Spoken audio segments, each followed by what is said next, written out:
বন্ধুরা, আজকে আমরা দেখব অষ্টম শ্রেণীর বিজ্ঞান অনুশীলনী বইয়ের প্রথম শিখন অভিজ্ঞতা অর্থাৎ যাযাবর পাখির সন্ধানে।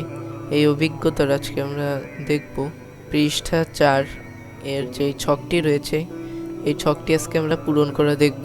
তো চলো শুরু করা যাক।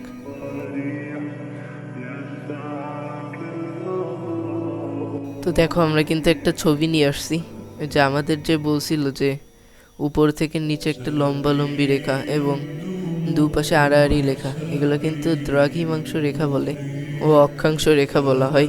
এগুলা দিয়েই কিন্তু আমরা বিভিন্ন এলাকা চিহ্নিত করতে পারি এবং পথগুলো নির্দিষ্ট করতে পারি। তো এই কিন্তু আমাদের এই যে অক্ষাংশ আর দ্রাঘিমাংশ রেখা।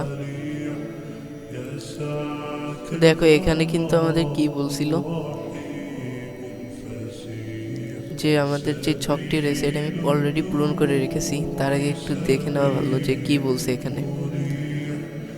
আমাদের স্কুলে নিশ্চয়ই গ্লোব আছে, এখানে গ্লোব নিয়ে বলছিল। এখন এই গ্লোবে বিভিন্ন এলাকা চিহ্নিত করার পালা, কিন্তু কাজটা কিভাবে করা যায় বলো তো? পৃথিবীর মডেলে মহাদেশগুলো এমনভাবে আঁকা দরকার যেন অতিথি পাখির যাত্রাপথের একটা ধারণা ভালোভাবে পাওয়া যায়।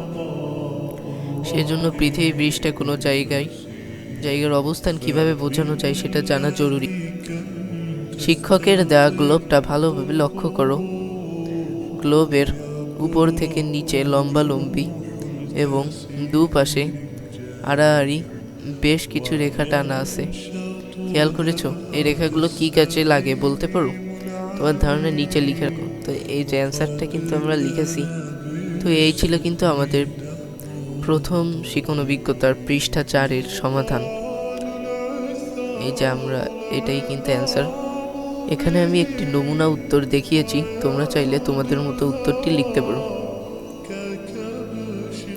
তো ভিডিওটা যদি ভালো লাগে তাহলে ভিডিওতে একটি লাইক করে দিও, আর চ্যানেলটি সাবস্ক্রাইব করতে ভুলো না। সবাইকে ভিডিওটি দেখার জন্য অসংখ্য ধন্যবাদ। আসসালামু আলাইকুম।